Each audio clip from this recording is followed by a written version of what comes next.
Hello friends, and welcome to coverage of the Waynesburg University football team from the Waynesburg University Sports Network.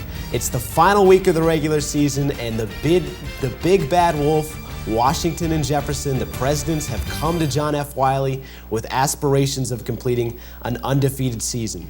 Kickoff for today's game, as always, 1:30. Until then, let's take a look around the President's Athletic Conference with the usual suspects. Sean Saputo, welcome, Sean. Hard to believe it's the last week, Andy. Final week of the season. Carson Fox, welcome back. Last one, gotta finish strong, guys. Absolutely. Let's get started with our previews. Let's begin with a game that's already underway. Carnegie Mellon and Washington University of St. Louis kicked off at noon. What's the matchup like for these two teams? Ooh, a split decision here, and just to piggyback off you, Carson, Paul Colombo, the first 4 weeks, 1 touchdown, 4 interceptions. The last 5 weeks, 17 touchdowns, 3 interceptions. Is the PAC newcomer of the year playing in this game? What is his name if he is? I think it could be defensive back Nate Cannon. All right.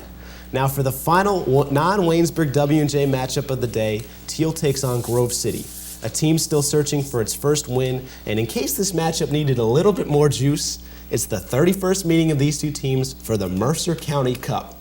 Now, Grove City's won the last 7, and 8 years is unprecedented, 2 terms.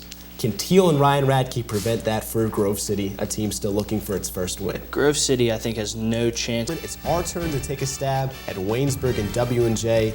And W&J last week clinched its 24th PAC title, 24th D3 bid. What do we see in this matchup? Like you said, 24th. The last time Waynesburg was able to beat W&J came in 2003.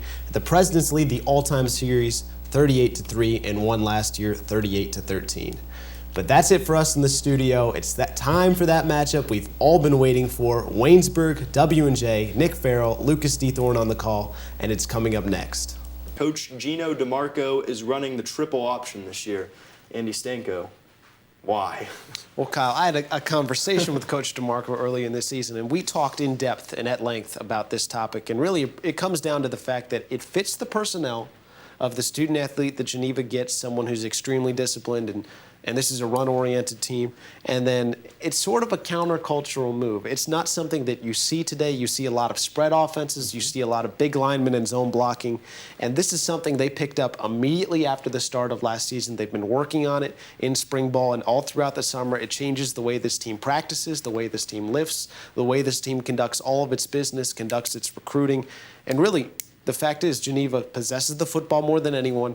Talking to Coach Shepis, he said that this team's going to try to hold the ball. They're going to try to go 3-3-4, which means just move the change, possess the football. And the biggest key for Coach DeMarco in our conversation is he wants every drive to end with a kick, be it an extra point or be it a punt. One thing that has just killed the Golden Tornadoes this season has been the turnovers. Fumbles especially. You look back this season, a loss to St. Vincent, 28-21. Fumbles were the big story of the game for Geneva, and not even executing the triple option, but ball carriers fighting for extra yardage. This team is one of the top rushing offenses. It has the second leading rusher in the PAC. It hung 35 points on Teal next week. This is a team that continues to get better within its scheme of a triple option. And Teal, 21 first quarter points, wasn't ready for it. So it's up to the Jackets to be prepared this week to face this unique offense. Yeah, Trey Marshall. And speaking to Coach Shepis this week, he said, we played the worst football game we've played in many years on Saturday, even more so than the Geneva loss this season, where Waynesburg led after the first quarter 17-7, and it's the most lopsided loss Waynesburg has had all season. Case was able to score on its first 5 drives of the game. Waynesburg with 4 punts and 2 turnovers to start the game, and all of a sudden it's 35-0, and for the first time Waynesburg isn't competitive. It had been competitive with St. Vincent, Geneva, Bethany. All of those losses, you could find silver linings, you could find positive plays, but really it was a challenging game all the way through. Waynesburg's run game outside of a 54-yard touchdown run by Austin Wilson, not very effective. Jerry Lawman only 2.5 yards a carry, and it's the first week we didn't see quarterback Jake Doherty take a clear step forward like we've been seeing him grow week to week to week. Coach Shepis was disappointed in his play,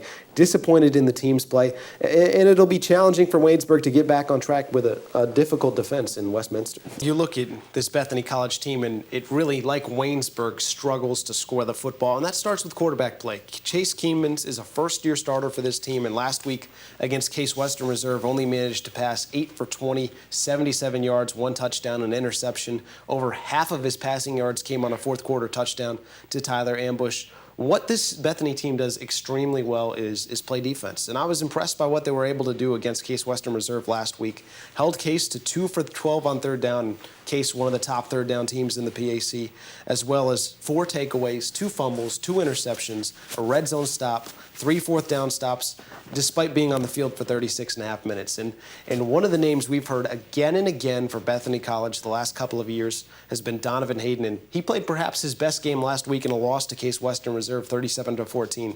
Hayden had 19 tackles, 3 for a loss, a pair of forced fumbles, an interception that he returned for a touchdown.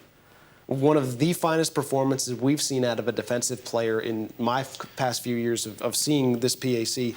But the challenge is just so great. This Bethany offense only managed 147 yards from scrimmage, almost had that many yards in interception returns last week against a W&J offense that's just loaded. Yeah.